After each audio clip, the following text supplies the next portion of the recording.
Hello and welcome. My name is Scott Suskovic. I'm pastor at Christ Lutheran Church, and welcome to this podcast that we call Deeper Dive, in which we take a look at the previous Sunday's sermon and go at a deeper level for a great conversation. We're glad you're here.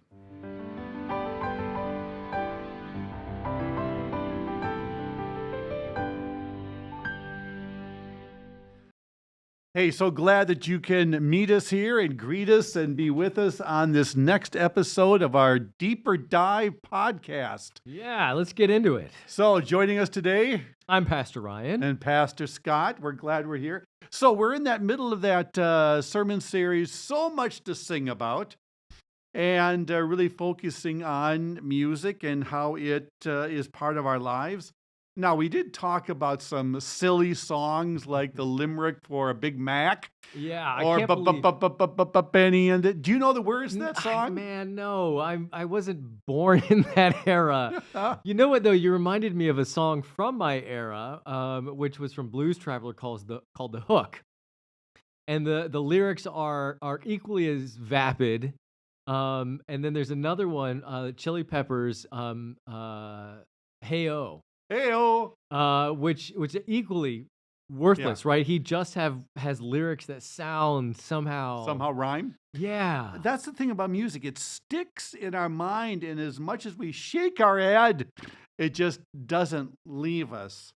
Now, music at its very best creates an emotion. You hear like a symphony, even without lyrics, and it creates an emotion. And music at its very, very best has the music and a story. Now, a lot of country music does that Oh about my yeah. dog and my pickup truck and my lost girlfriend. Oh, that's All right. it. That's the cliche. But on a deeper level, we took a look at a great story that's behind the hymn "When Peace Like a River." Yeah, what a powerful song. What a moving message. Let's get into it. So, I wonder how many people who are listening here knew that story. It's a pretty well-known story. I knew that I knew it, and I still was thankful for hearing it again because it is a powerful message. Yeah, a man that after his four young daughters are drowned in a shipping accident, I mean, he can still say, it is well with my soul. Yeah, and I like how you you went through that song kind of verse by verse as we went through, and we got to sing as you were doing your sermon, which was a neat little turn. Did you know what the word buffet meant? I am like you, I'm a word guy, so I knew that word. Buffet. Yeah. Gee, how did I miss that? I've always used it with in the same contents, right? To be buffeted by the waves. Yeah, I guess that's a way to say that. I guess in that context, yeah.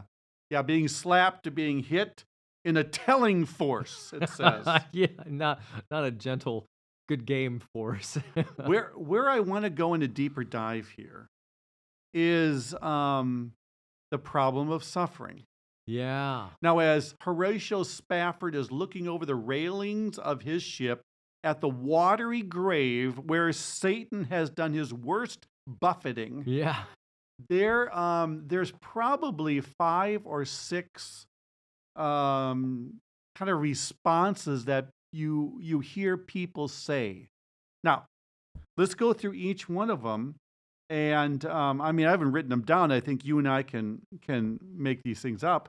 But we'll say what the argument is, and then we'll say what the counter argument is. So the first Yeah. one is this: there will be those who say the devil did it.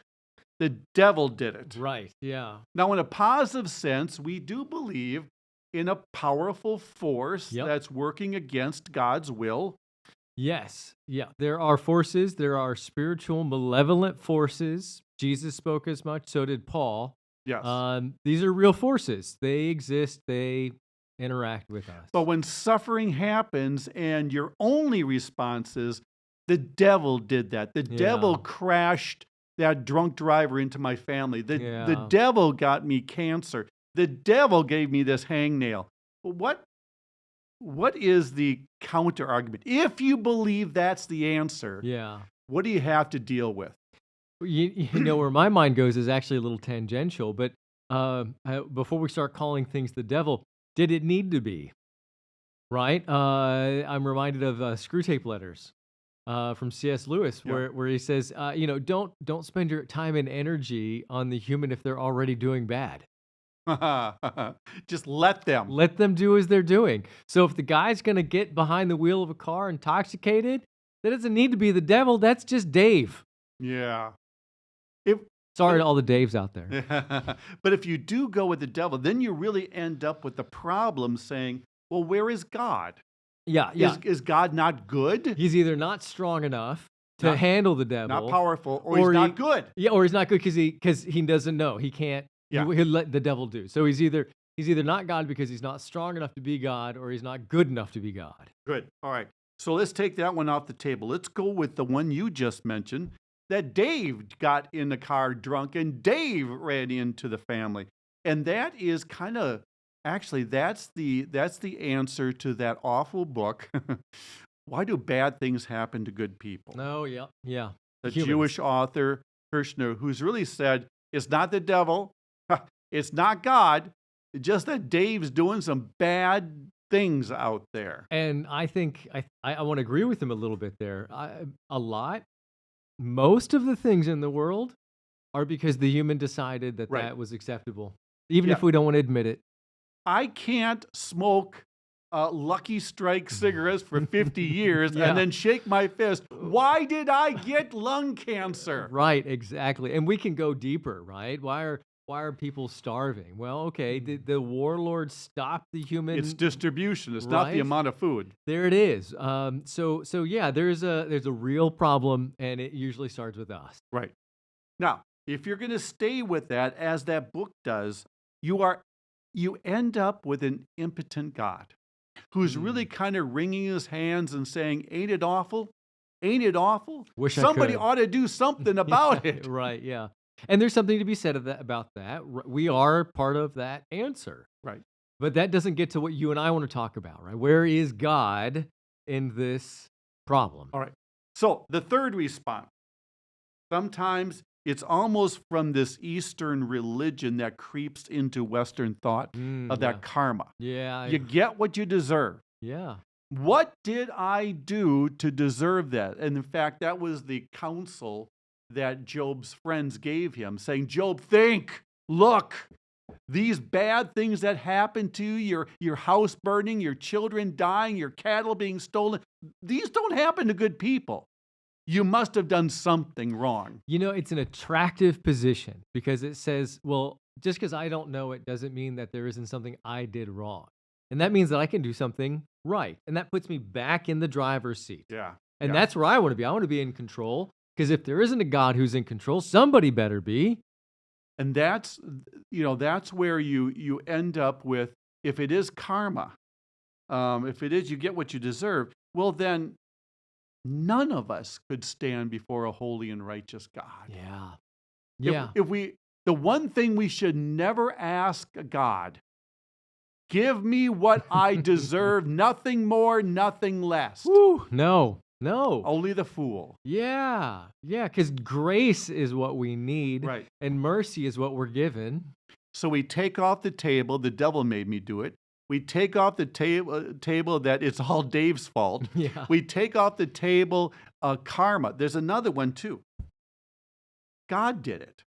And we hear this sometimes when people say, this is God's will. Everything happens according to his plan. Now, there's a reasoning behind that, right? Yes. If God is omniscient, omnipotent, omnipresent, then he knows, sees, and can do everything. Right. And so that means that he must, at the very least, allow this to have happened to me, which, if he means to allow it, is tacit approval. Yes. If my child runs into the street after a ball and God could have stopped it, right? But he doesn't, that's different from causing it to allowing it. There's a difference there. But this argument says God's causing it. And that's hard to wrap our mind around. So the child needed to die because your faith wasn't strong enough or something? Right.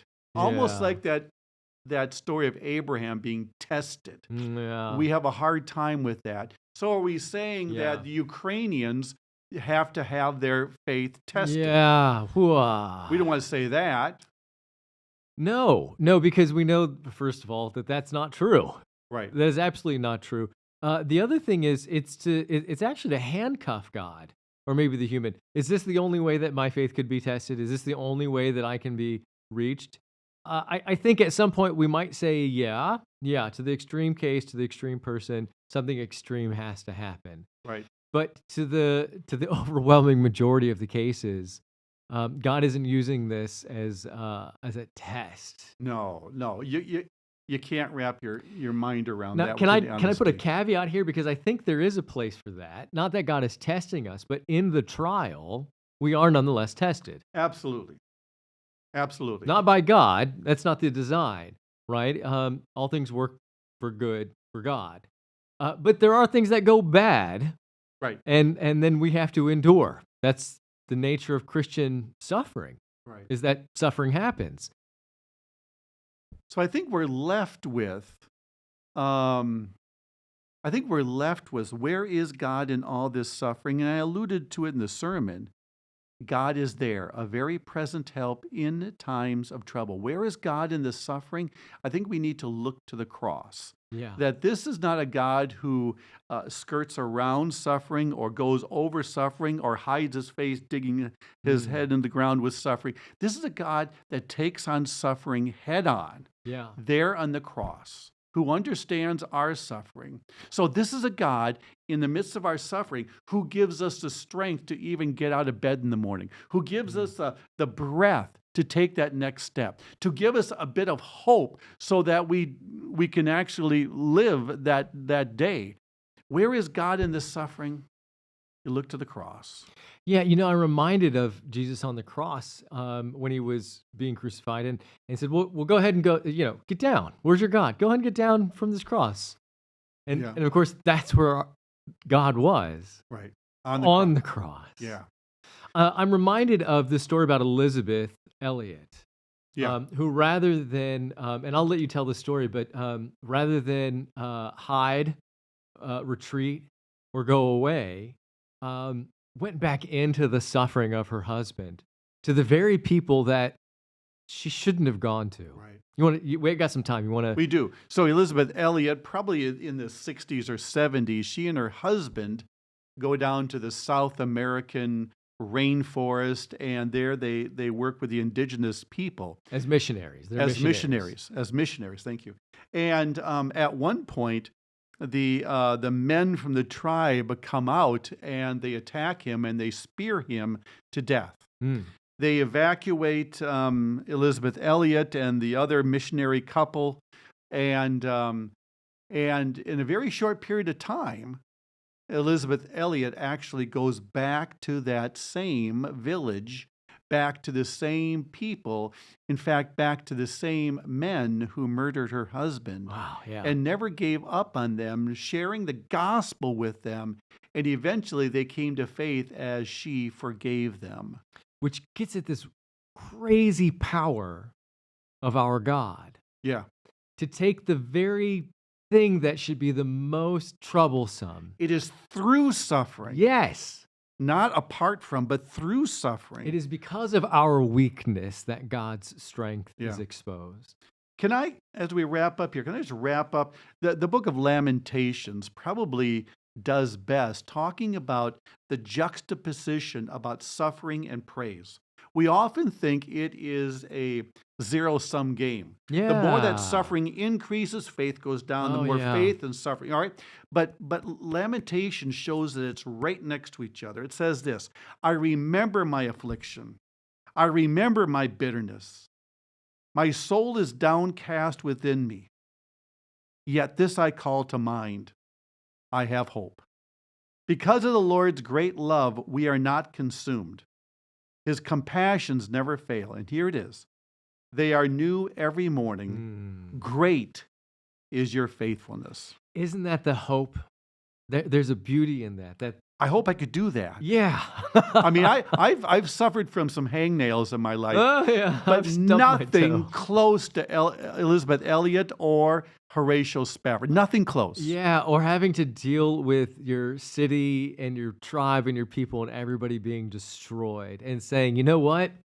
God's still good. See, that's the beauty of music that we talked about on Sunday. It doesn't just stick in our head and have a cute little limerick. It creates a story. And so pretty soon singing When Peace Like a River, his story becomes my story. His faith becomes my faith. His suffering has now become my suffering. So I can join him in saying, it is well with my soul, not because my 4 daughters are dead.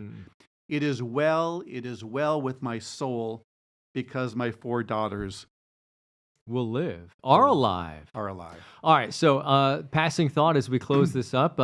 Music is powerful, and the words help us recognize and remember who God is. Do you think there's death metal for Christians?